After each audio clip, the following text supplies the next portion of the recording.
I am here. I feel like I have to talk quietly, but I You're am okay. here at Keeney Basford, right on Church Street with Yes. Ryan, the general manager.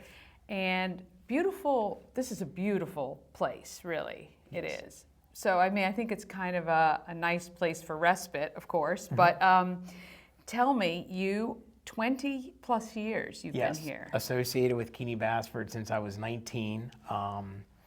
That must have been interesting as a 19-year-old yes, being yes. here. I didn't really know my first day when I came in what to expect, and I just kind of really enjoyed, the staff, working with them. I got to work with my dad and also my grandfather, so it's really cool, 3 generations to kind of be working together. So Yeah, so they were all a part of this family of, a Started- couple of families, yep. right, that got together and started the Yes. business here. We started as a funeral home in 1848 in Jefferson.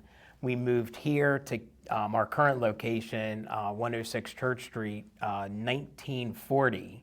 Wow. Now, the mansion was built in 1852.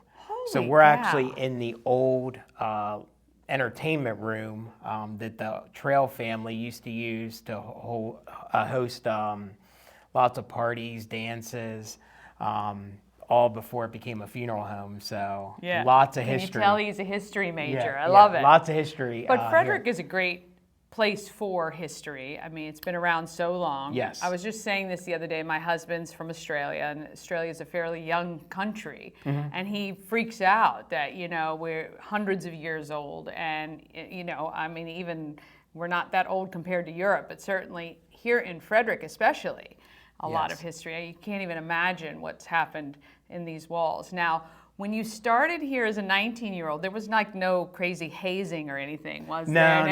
No. Just I had to learn how to use a handheld map.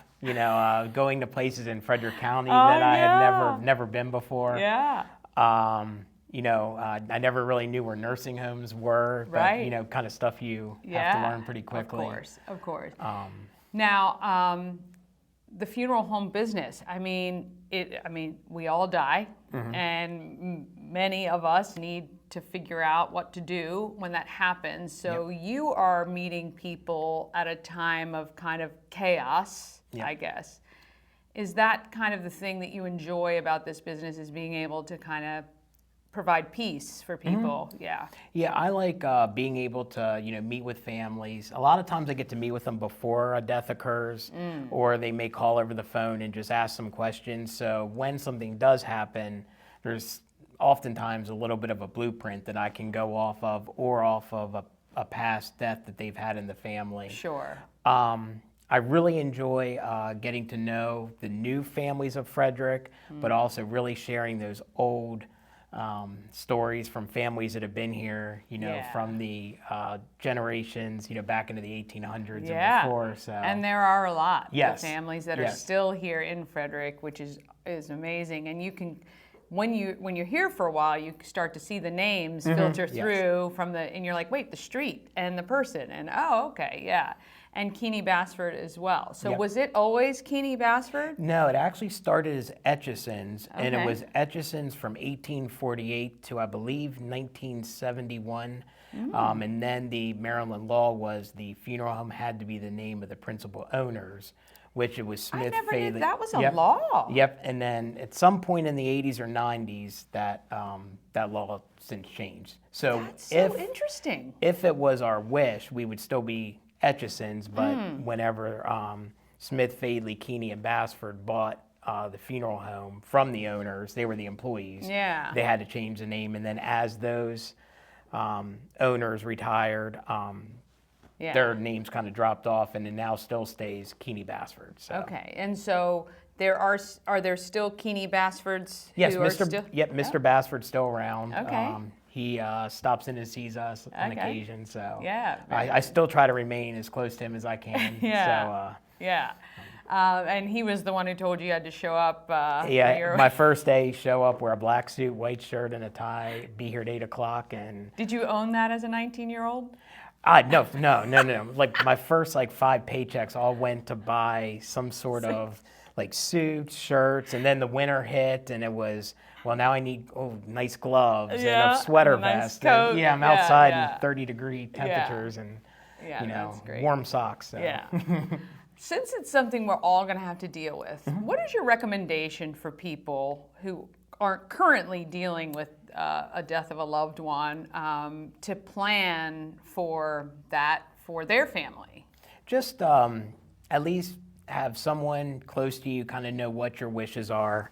Do you want to be, buried, cremated, some sort of maybe viewing and then cremation? Just kind of what your wishes are. Do you have music you like? Is there a church you're associated with? Do you want people to speak? Do you want your picture in the newspaper? Just little things that you can give them kind of hints on. Yeah, having that information comes in handy, especially when something happens, because you're not really clear of thought when all that is coming at you, and you're dealing with a lot of things. Right. So, certainly having that written out and understanding that is great. And in my years here, I've never heard of a family come in and say, I wish mom and dad did not prearrange this. Yeah. I've never heard that said. So the prearranging is a good thing. Yeah, I've also, I've also heard when people say, how do families do this when they didn't do things in advance? And I said it generally makes things more difficult only because you're trying to honor somebody and you're kind of guessing at what you think they would like, whether as opposed to them saying, this is what I want, and try and just going kind of right off what they want. Right. So note to self. Yeah. Kind of have that a loved one close to you, or write it down somewhere where people can find it, where you store all your important paperwork. Write down what you want, and if you can prearrange. So a lot of people then come before, obviously, and say a solid portion. Most of them still are. They still do what I do and procrastinate and say, I'll do it later, and they never do it. Yeah, they never do it. But okay, well, at least people knowing. At least people know. At least I've mentioned it. Yeah, that's right.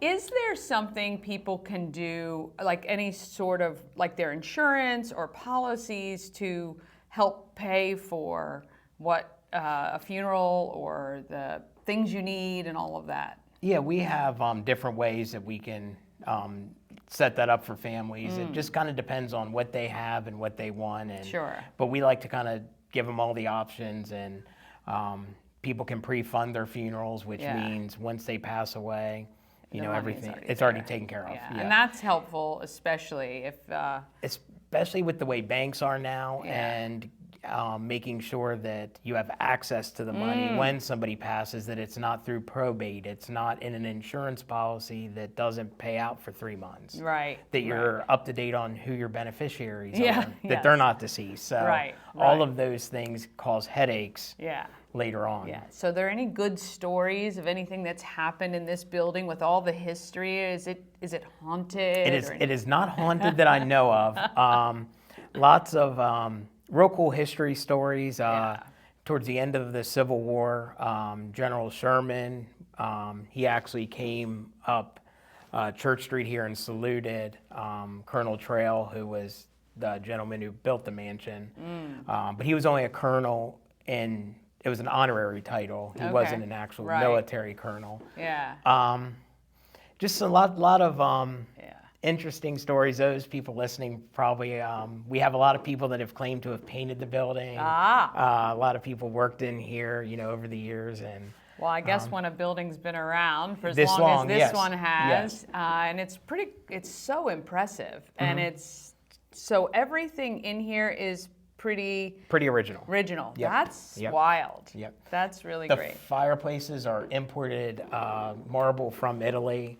Wow. All the rooms have 13-foot ceilings. I think, they're huge. Yep. It's really huge. Well, I can definitely see fun stuff happening in here. And even, look, when that time comes, a lot of times I feel like I'm, a celebration of life. Yep. And my mom's husband passed away in January, and kind of envious. He's off in, a greater place with no pain or anything else. So I think the celebration, having it here at Keeney Basford, would be a great option. You can give Ryan a call, make sure his number is up there on the website for more information.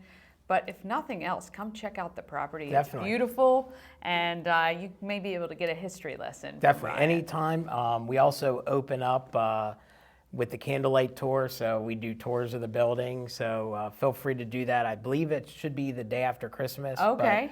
But, we'll be from the city, the candlelight tour. Yep. Okay, we open up as well, so please stop by. Oh, that's it's a lot awesome. of fun. Yeah. I show off all the rooms here. So. Oh, it's, very good. If good there time. was one thing you'd want everybody watching to know about Keeney Basford, if they walked away with one thing, what would you say? I would say it's just the sense of, history that we have here. We treat every family as though it's ours. When I meet with a family, I try to treat everybody as though I'm the person who's deceased and Right. someone's talking to my wife. That's how I would want them to be. Yeah. I would want them to treat her as though I've treated everybody else. So. Yeah, very nice. When you come here, you're part of the family. Exactly. That's pretty cool. Yep. All right. I want to thank Ryan so much for his time today, and we will see you guys next time. Thank you very much.